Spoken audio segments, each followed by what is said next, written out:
There are two very important windows that open up that allow your body and your brain to be more suggestible to information. And that is when you wake up in the morning, your brain waves go from very slow delta to theta to alpha to beta. And when you go to bed at night, you go from beta to alpha to theta to delta. So you slide up the scale when you wake up, and you slide down the scale when you go to bed at night. And most people, when they go to bed at night, they just go from beta, boom, right down the delta. They fall very quickly. But you can teach people then how to just sit and slow everything down and begin to visualize, begin to affirm, begin to change their thoughts, to begin to work with their body when they wake up in the morning, when they go to bed at night. And it seems, according to our research, that those changes can last for hours. A person feels better. They don't feel as stressed. They don't feel as imbalanced. They don't feel as incoherent. They're not worrying as much. They're not obsessing as much. They're not over-focused about something as much. Those are beautiful windows when we wake up in the morning and when we go to bed at night. So what do most people do when they wake up in the morning? Your brain is a record of the past. It's an artifact, a memory bank of everything you've learned and experienced to this moment. So people wake up in the morning and they start thinking about their problems. Mm-hmm. And those problems are memories in the brain that are connected to certain people and certain things at certain times and places. So they wake up in the morning and they start thinking in the past. Now, the moment they start having those thoughts, every one of those experiences has an emotion associated with it. So when they start thinking about their problems or the problems of the world or the problems of their body or whatever it is, problems at work, they all of a sudden start to feel the correlated emotion. So now their body's in the past. So now people then get caught up in an emotion. They reaffirm their identity. They could wake up in the morning and feel nothing at all. And then all of a sudden they say, well, wait a second, I got to get back to myself. So they start thinking about their problems, and here come the emotions. And they say, oh, now I feel like me again. Mm-hmm. So those emotions then begin to influence our thoughts. Like if you feel like a failure, you're going to think you're a failure. And when you think you're a failure, you're going to feel like a failure. And when you feel like a failure, you're going to think more thoughts equal to being a failure. And the cycle of thinking and feeling and feeling and thinking causes you to say, I am a failure. And, well, you become one. That's your state of being.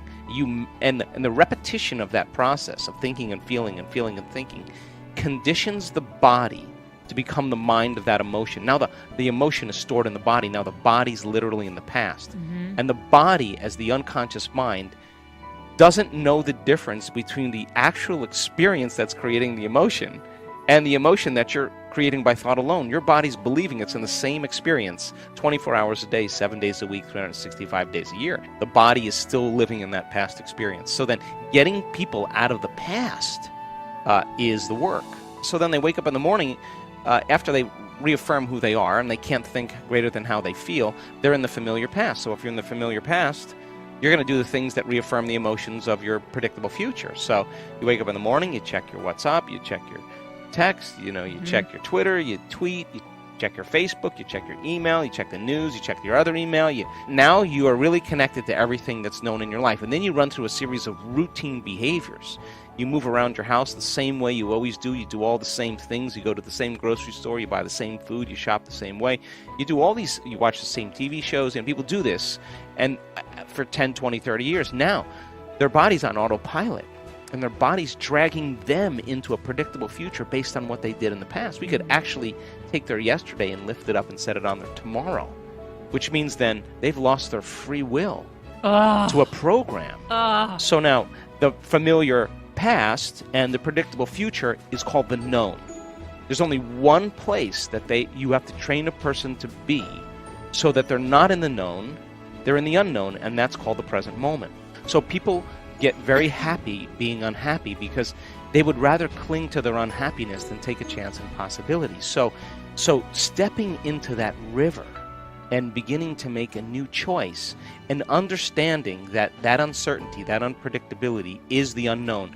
Now you're in that river of change, and it is the neurological, the biological, the chemical, hormonal, genetic death of the old self. Mm-hmm. And people say to me, well, if there's uncertainty, I can't predict my future. And I always say the same thing. The best way to predict your future is to create it. Not in the known, right there. That uncertainty, you can learn now how to regulate your state. Instead of living in fear because, well, the idea that things are going to get worse, the idea that you can't predict, or the idea of being uncertain or can't control something actually sets off the stress response. So now you're in the unknown, and the survival gene is switched on. Of course, people are going to, out of the infinite possibilities that exist in the quantum field, they're going to select the worst scenario in their mind, right? So then, what if you're in the unknown and you understand that, and now you can work back into that present moment and you say, what thoughts do I want to fire and wire in my brain, put my attention behind?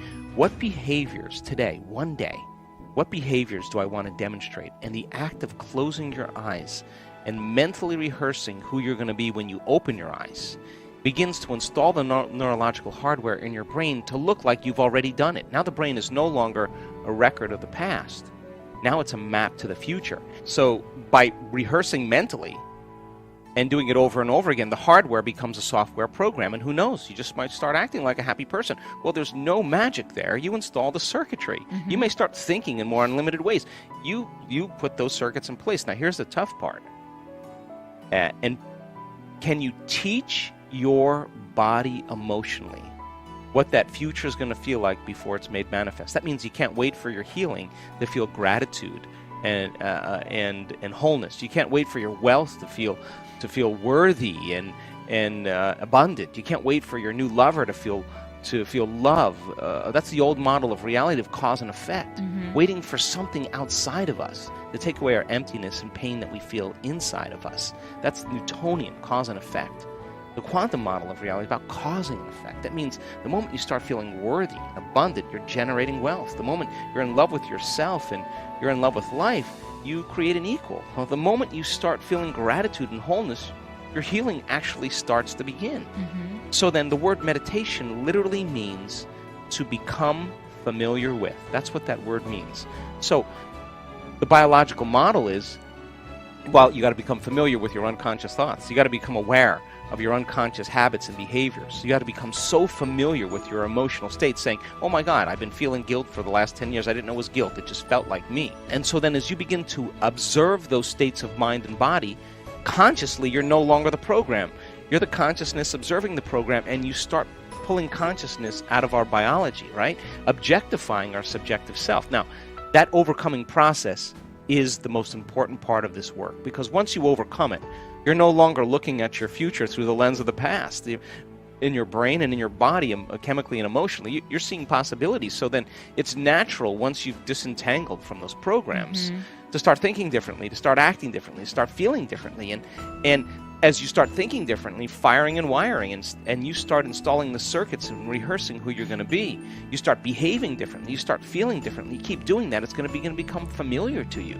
And over time, as you overcome those aspects of yourself, you're actually becoming somebody else. There's a becoming process that begins to take place, and some people do it very quickly. Other people, it just takes some time. But once you understand the formula, and once you understand what it all means, you start seeing people make some pretty big changes. I'm not about positive thinking. People can think positive with the 5% of their conscious mind, but they're feeling negative for the last 40 years. That thought's never going to go anywhere. It's about changing your state of being. I think that, we're habituated. You're habituated to think about your kids, to think about your husband, to think about the grocery list, to think about when the garbage day is, to think about your errands you have to run, think about the emails you have to answer. We're habituated to shift our attention from one thing to the next. We have this mobile thing called awareness, And so we habituate ourselves into shifting our attention very quickly so that we can get a lot of stuff done. And when you do that, your brainwaves kind of amplify into a higher aroused state called high beta brainwaves. And that's good. That's good if you need to be alert. But as those thoughts come in, I don't really care that they come in. I'm just noticing they're coming in, but they're not the thoughts I want to put my attention on. So as you begin to have those thoughts coming in and you start applying a way to change your brainwaves, in the beginning, just like when you work out, in the beginning, I don't want to do this, it hurts, and then halfway through the workout, you're totally involved in it, and your fatigue is gone, you're not thinking about anything else, you're clear. Well, you keep doing it. Our research shows that, and we just had a group of scientists study a bunch of our brain scans in Bond University in Australia. Thousands and thousands of brain scans. She called me up and she said, we have never seen a community of people have the ability to change their brainwaves so quickly, like 4 seconds, 5 seconds, 9 seconds.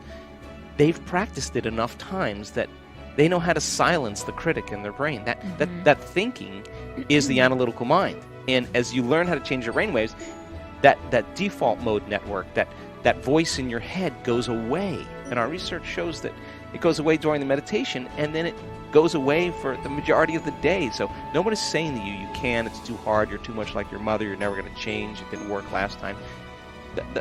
That's silenced in the brain. So it's not so much that you have to try to get those thoughts out of there. You just know that they're going to come, and you keep directing your thought at something else, and you keep applying the formula. Sooner or later, the chatter just goes away, and that's the relief. And you practice it, then you know when you're there and you know when you're not. And so when I do my inner work, the most important thing for me is to settle into that present moment, because when there's significant biological changes that are taking place in the brain and the heart, sometimes you feel so amazing you don't want anything any longer. You feel like you have everything, and that's what I call the natural state of being. There's coherence, high level of order in the brain. The brain is synchronized, it's orderly. The heart is synchronized, it's orderly, it's driving new energy to the brain. Once energy moves into the heart, our research as well as other research shows that it amplifies energy into the brain. Now you have a different awareness. You're feeling differently, you're thinking differently, because you're at a different level of consciousness. We are back with Complete the Quote challenge. Can you complete the quote and give us the right answer? All you need to do is to complete the quote or statement that we choose, and if you can do it first, you're the daily winner. Your job is to write the correct answer in the comments below the video, or your guess if you're not sure. In the previous video we were looking for 2 words. The quote belongs to Dr. Joe Dispenza, and it goes like this. Can you believe in a future that you can't see or experience with your senses yet, but you've thought about it enough times in your mind that your brain has literally changed to look like the experience has? And the correct answer is already occurred. So, can you believe in a future that you can't see or experience with your senses yet, but you've thought about it enough times in your mind that your brain has literally changed to look like the experience has already occurred? Congratulations to everyone with the correct answer. Today we are looking for 2 words, and the quote belongs to Joe Dispenza also. The quote goes like this. To be empowered, to be free, to be unlimited, to be creative, to be genius, to be divine. That is who? Write your answers in the comments below the video, and if you like this video, give your thumbs up and share it with your friends. Be the first one and win this challenge. Do you like this way of ending the videos? Tell me everything in the comment section. If you don't want to miss my new videos and challenges, subscribe and hit the bell button.